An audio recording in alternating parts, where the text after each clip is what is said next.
Today is November 28th, 2015. And originally, I was going to do a test the waters of sentiment, see I told you so video. But then I decided that some things are just not worth it. Okay, I mean, silver has seen the 13s this week, as in there's a 13 and change. Now it's above $14 for the spot price. And this is brutal. I'm going to say this. So in the marketplace, you do have buyers and sellers. But what happened with silver is silver was the first investment for many people. There are many people whose first investment with savings and so forth was buying silver. Silver, the properties that had made money silver in the past make it easy to invest because you just buy some. There's no minimum quantity. You can buy some. You can store it. You can look at it. It looks nice. It's portable. All these things, right? That makes it easy to be a first-time investor. I mean, because if someone wants to get into stocks, you got to open an account up. You got to do this. You got to do this. You got to do this. You got to do that.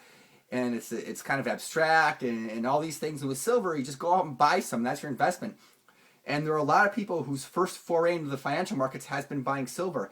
And their first foray was in at prices that are much higher than these. So this is painful for a lot of people. And they have my sympathy because, it's hard and it doesn't feel fair a lot of times.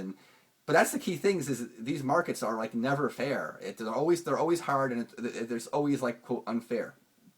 Because that's the nature of trying to make money on your money.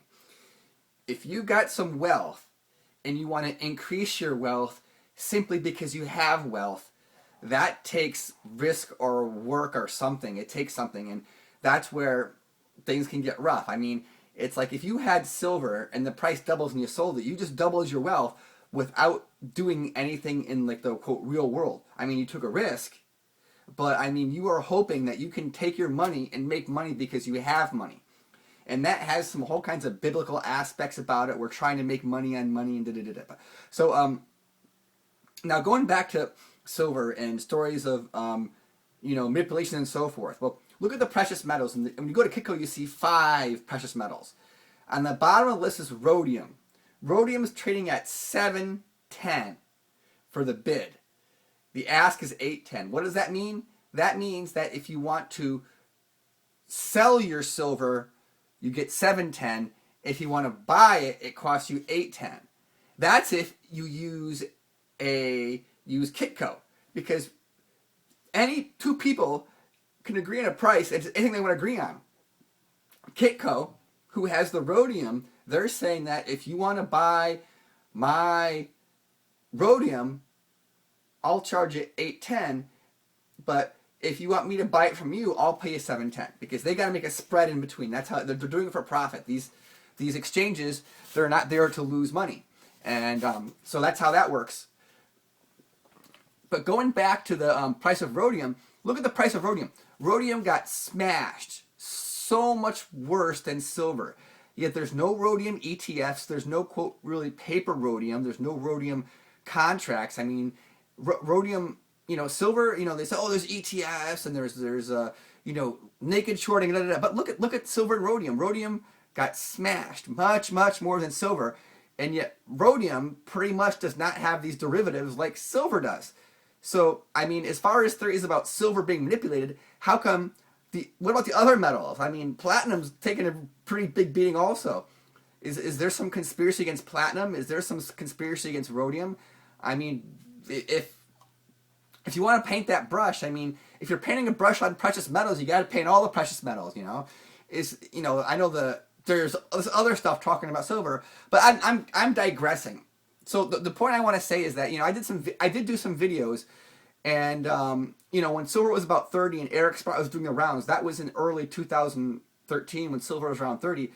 I got some heavy criticism and mocking videos, which actually was quite all right because it gave me a very good pulse on the silver market. Now, right now, I mean, some are saying there's blood in the streets, but now the sentiment I'm seeing some, a little concerning things in the sentiment, but the wheels have not come off yet as far as what I'm seeing. Now, that doesn't mean the wheels are going to come off. Maybe the way stuff works is that when everybody thinks something's going to happen, the opposite has happened. Maybe, but the fact of the matter is, if you want to look at have the wheels come off, the wheels haven't come off. When silver was a lot higher, and we had videos of Da Vinci crying, that's something that's remarkable. When you have these videos where you see stuff, I mean, I saw some remarkable things in videos. Right now, I mean, I'm not seeing too many remarkable things in the sentiment, but of course, I mean, if you traded on sentiment and it was right every time, boy, that'd be sure easy to get rich. But it's not that easy. I mean, it's not that easy just to look at some comments and say, oh, I'm going to be right. No, it's not that easy. Which, of course, me saying that means I'm less popular than the certainty channels or certainty pundits, because people want certainty. And if you appear uncertain, even if you're right about being uncertain, you get less views. If you're absolutely certain, then the people like that, and they'll watch you, and they'll take your advice, and then they'll find someone else to blame than the certain person, because the person is so certain they believe it, and they're certain pundit can't be wrong. So they go and say, oh, they can't be wrong because they're the cornerstone of belief. Actually, I'm kind of stretching here. I'm kind of going off on a tangent and trying to, pick stuff out of the air to say, what's really going on. I'm just, theorizing. But yeah, so Silver's seen the 13s, and I don't feel the wheels have come off, but that doesn't mean that, we could have other rallies. That doesn't mean that there's certainty, because if everybody's saying, oh yeah, then often the reverse happens. But I'm not seeing I'm not seeing blood in the streets at all right here. I mean, when silver was around 30, I was seeing, like, quote, kind of blood in the streets. When silver was in the low 20s, I mean, right now I'm getting some feedback that's making me concerned. And that's kind of why I've done videos, is I'm getting some feedback that's kind of almost scaring me. Is that blood in the streets when you hear the knocking at the door?